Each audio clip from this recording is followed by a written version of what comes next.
ಡಾಲಿ ಧನ್ಯತಾ ಜೋಡಿ ಆರತಕ್ಷತೆ ಸಮಾರಂಭ ನಿನ್ನೆಷ್ಟೇ ಅದ್ದೂರಿಯಾಗಿ ನಡೆದಿದೆ. ಇವತ್ತು ಧಾರಾ ಮುಹೂರ್ತ ಸಮಾರಂಭ ನಡೀತಿದೆ. ಇವತ್ತು ಏನೆಲ್ಲ ಶಾಸ್ತ್ರಗಳಿರುತ್ತೆ ಅನ್ನೋದು ತಿಳಿಸ್ಕೊಡಕ್ಕೆ ನಮ್ಮ ಜೊತೆ ಇದು ಪುರೋಹಿತರಿದ್ರೆ ಬನ್ನಿ ಮಾತಾಡ್ಸೋಣ. ಸರ್, ಇವತ್ತು ಏನೆಲ್ಲ ಕಾರ್ಯಕ್ರಮಗಳು ಶಾಸ್ತ್ರಗಳಿರುತ್ತೆ ಅಂತ? ಸರ್, ಗಂಗಾ ಪೂಜೆ, ಮಹಾ ಗಣಪತಿ ಪೂಜೆ, ಸ್ವಸ್ತಿ ಪುಣ್ಯ, ನಾಂದಿ ಪೂಜೆ ಇರುತ್ತೆ. ತದನಂತರ ಉಮಾ ಮಹೇಶ್ವರ ಪೂಜೆ, ತದನಂತರ ಬಾಸಿಂಗ ಧಾರಣೆ ಇರುತ್ತೆ, ಕಾಶಿ ಯಾತ್ರೆ ಇರುತ್ತೆ. ತದನಂತರ ಮಹಾ ಗೌರಿ ಪೂಜೆ ಇರುತ್ತೆ. ಗೌರಿ ಪೂಜೆ ತದನಂತರ ಕನ್ಯಾದಾನ ನಿರೀಕ್ಷಣ, ಮಾಂಗಲ್ಯ ಧಾರಣೆ ಇರುತ್ತೆ.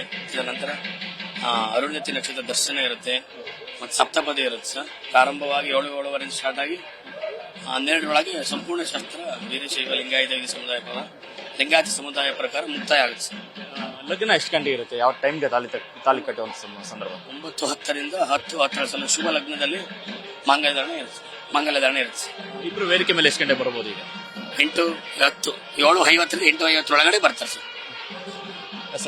ಇದಿಷ್ಟು ಪುರೋಹಿತರಾದಂತಹ ಅಭಿಷೇಕ್ ಅವರ ಮತ್ತು ಕ್ಯಾಮರಾ ಪರ್ಸನ್ ಮಧು ಜೊತೆ ಲೊಕೇಶನ್